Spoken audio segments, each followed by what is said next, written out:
Assalamualaikum warahmatullahi wabarakatuh. Salam Pramuka. Perkenalkan, saya Taris Putri Halimah dengan NPM 242151111093 kelas 2024C.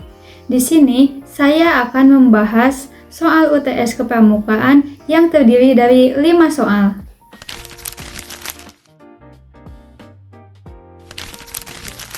Untuk soal nomor pertama, pembagian kelompok dalam kepramukaan adalah sistem pengorganisasian anggota pramuka ke dalam kelompok-kelompok kecil agar kegiatan dapat berjalan lebih efektif, terarah, dan melatih kerjasama antar anggota. Dalam gerakan pramuka, pembagian kelompok biasanya disebut sistem regu atau sangga, di mana setiap kelompok terdiri dari beberapa anggota yang dipimpin oleh seorang pemimpin kelompok. Konsep pembagian kelompok ini bertujuan untuk mempermudah koordinasi kegiatan, melatih kepemimpinan, menumbuhkan rasa tanggung jawab, serta membangun kerjasama dan solidaritas antar anggota. Nah, contoh implementasi dari pembagian kelompok dalam kegiatan kepramukaan antara lain, dalam kegiatan latihan rutin, anggota dibagi menjadi beberapa kelompok seperti kelompok mawar, kelompok melati, dan kelompok anggrek. Kelompok ini biasanya dipisahkan antara putra dan putri agar kegiatan lebih tertib, nyaman, dan sesuai dengan kebutuhan masing-masing anggota. Setiap kelompok memiliki pemimpin kelompok dan wakil pemimpin kelompok. Setiap kelompok juga biasanya memiliki bendera sesuai dengan nama kelompoknya sebagai identitas. Nah, setiap kelompok itu bertugas mengikuti berbagai kegiatan seperti latihan baris berbaris atau PBB, mempelajari sandi-sandi, melakukan tali temali, serta menyelesaikan tugas atau tantangan yang diberikan oleh pembina. Pembagian kelompok dalam kegiatan kepramukaan di sekolah sangat penting karena membantu proses belajar menjadi lebih efektif dan bermakna. Dengan adanya kelompok, setiap anggota tidak hanya menerima materi, tetapi juga terlibat aktif dalam kegiatan bersama. Saat kegiatan latihan PBB misalnya, diskusi, atau kerja bakti, anggota dalam satu kelompok akan saling bekerja sama. Mereka belajar membagi tugas, saling membantu, dan menghargai pendapat teman. Dari sini, kemampuan sosial seperti komunikasi dan kerjasama akan berkembang secara alami. Selain itu, dalam kelompok biasanya ada pemimpin regu. Hal ini memberi kesempatan bagi anggota untuk belajar memimpin dan bertanggung jawab. Pemimpin regu harus mengatur anggotanya, memastikan tugas berjalan, dan menjadi contoh yang baik. Sementara itu, anggota juga belajar untuk disiplin dan mengikuti arahan. Nah, pembagian kelompok ini juga memudahkan pembina dalam mengelola kegiatan. Daripada harus mengatur banyak siswa sekaligus, pembina cukup mengarahkan tiap kelompok sehingga kegiatan menjadi lebih tertib dan terorganisir. Yang paling penting, melalui kelompok ini, anggota pramuka belajar hidup bermasyarakat. Mereka belajar bahwa keberhasilan tidak hanya ditentukan oleh kemampuan individu, tetapi juga oleh kerjasama tim. Selanjutnya yaitu nomor 2. Gerakan pramuka berasaskan Pancasila. Asas dalam pramuka adalah dasar atau landasan nilai yang menjadi pedoman dalam pelaksanaan kegiatan kepramukaan. Asas ini mencerminkan nilai moral, karakter, dan tujuan pendidikan dalam gerakan pramuka. Lambang gerakan pramuka adalah tunas kelapa. Lambang ini melambangkan bahwa setiap anggota pramuka diharapkan dapat tumbuh menjadi pribadi yang kuat, bermanfaat, dan mampu menyesuaikan diri dimanapun mereka berada. Asas dan lambang menjadi bagian penting karena menjadi identitas gerakan pramuka, menggambarkan nilai dan tujuan pendidikan pramuka, dan menjadi simbol persatuan bagi seluruh anggota pramuka. Lambang tunas kelapa memiliki makna filosofi yang berkaitan dengan nilai-nilai pramuka seperti ketahanan dan kekuatan yang dilambangkan oleh pohon kelapa yang kuat, manfaat bagi orang lain, karena semua bagian kelapa dapat digunakan. Kemudian, kemampuan beradaptasi, karena pohon kelapa itu dapat tumbuh di berbagai tempat. Nilai-nilai ini selaras dengan prinsip pembentukan karakter dalam gerakan pramuka.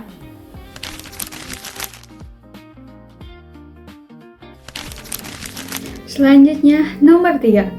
Fungsi kepramukaan dalam pendidikan bangsa yaitu sebagai wadah untuk mencapai pramuka melalui pendidikan dan pelatihan pramuka, pengembangan pramuka, pengabdian masyarakat dan orang tua, serta permainan yang berorientasi pada pendidikan.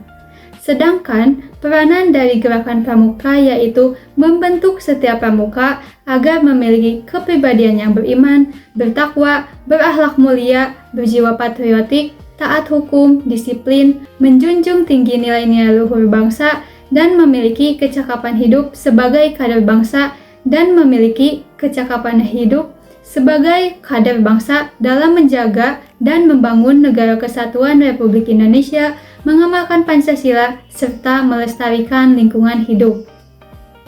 Selanjutnya, saran untuk meningkatkan peran kepramukaan di era digital dapat dilakukan antara lain dengan memanfaatkan teknologi digital dalam pembelajaran pramuka, membuat materi pramuka dalam bentuk video atau media interaktif, serta menggunakan aplikasi digital untuk koordinasi kegiatan dan mengintegrasikan kegiatan pramuka dengan pendidikan karakter di sekolah. Dengan demikian, kepramukaan tetap relevan dengan perkembangan zaman.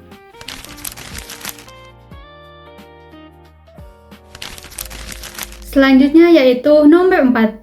Prinsip dasar kepramukaan merupakan nilai fundamental yang menjadi pedoman dalam kegiatan pramuka, yaitu iman dan takwa kepada Tuhan Yang Maha Esa. Selanjutnya, peduli terhadap bangsa dan tanah air. Selanjutnya, peduli terhadap sesama manusia dan alam. Selanjutnya, peduli terhadap diri sendiri. Dan yang terakhir, prinsip ini bertujuan membentuk manusia yang berkarakter baik. Beberapa metode yang digunakan dalam kepramukaan antara lain yang pertama, belajar sambil melakukan atau learning by doing. Anggota pramuka memperoleh pengalaman nyata melalui kegiatan praktik, bukan sekedar teori.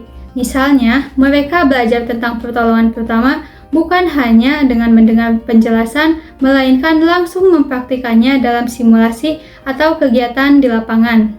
Yang kedua yaitu sistem berkelompok atau regu atau sangga.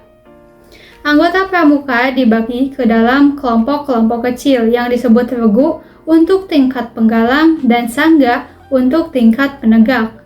Melalui sistem ini, mereka belajar bekerja sama, kepemimpinan, solidaritas, serta tanggung jawab bersama. Regu atau sangga menjadi laboratorium mini untuk melatih kemampuan sosial dan kepemimpinan. Yang ketiga yaitu kegiatan menarik dan menantang di alam terbuka. Aktivitas pramuka banyak dilakukan di alam terbuka, seperti perkemahan, penjelajahan, atau kegiatan bakti lingkungan. Kegiatan ini tidak hanya menumbuhkan kecintaan terhadap alam, tetapi juga melatih keberanian, ketangguhan fisik, dan daya tahan mental. Yang keempat yaitu sistem tanda kecakapan atau penghargaan atas keterampilan.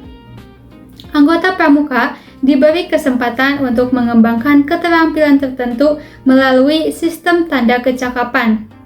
Tanda kecakapan diberikan sebagai bentuk penghargaan atas prestasi atau kemampuan yang dikuasai, sehingga memotivasi anggota untuk terus belajar dan berusaha menjadi lebih baik. Yang kelima yaitu bimbingan orang dewasa. Meskipun kegiatan pramuka lebih banyak dilakukan oleh peserta didik, peran pembina dan pembimbing sangat penting. Orang dewasa berfungsi sebagai teladan, motivator, serta fasilitator yang membantu mengarahkan anggota muda agar dapat mengembangkan potensi mereka secara optimal tanpa kehilangan kemandirian. Nah, selanjutnya kita akan membahas tentang sistem AMOM. Sistem Among adalah sistem pendidikan dalam pramuka yang menekankan pada peran pembina sebagai pembimbing, bukan penguasa. Sistem ini mengandung beberapa prinsip. Yang pertama, Ingarso Sung Tulodo, yang artinya di depan memberi teladan. Yang kedua, Ingmadia Mangun Karso, artinya di tengah memberi semangat. Dan yang ketiga, Tutwuri Handayani, di belakang memberi dorongan. Memahami ketiga hal ini penting karena menjadi dasar dalam menjalankan kegiatan pramuka. Selanjutnya dapat membantu membentuk karakter anggota dan menciptakan kegiatan pramuka yang efektif dan bermakna. Yang terakhir kita akan membahas soal nomor 5.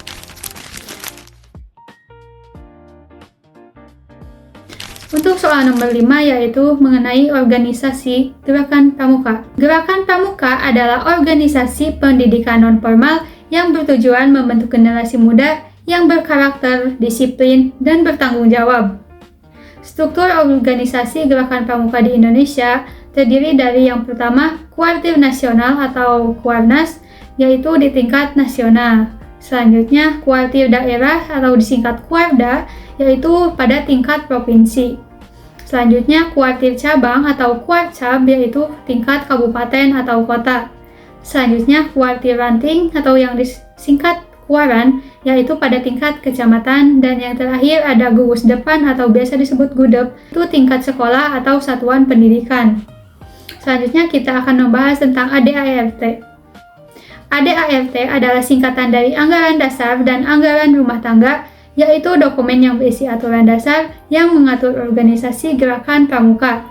Isi ADART ini yaitu terdiri dari tujuan organisasi, struktur organisasi, hak dan kewajiban anggota, tata cara pemilihan pimpinan, mekanisme pengambilan keputusan, dan berisi aturan pelaksanaan kegiatan.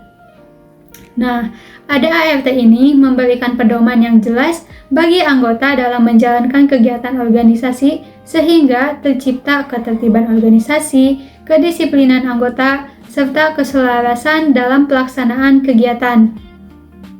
Nah, memahami ADART ini penting karena dapat membantu anggota memahami aturan organisasi, mendorong sikap disiplin dan tanggung jawab, dan memastikan kegiatan pramuka berjalan sesuai dengan tujuan organisasi. Nah, teman-teman, sekian pembahasan dari kelima soal UTS mata kuliah kepramukaan. Sekian dari saya, mohon maaf atas segala kekurangan. Wassalamualaikum warahmatullahi wabarakatuh.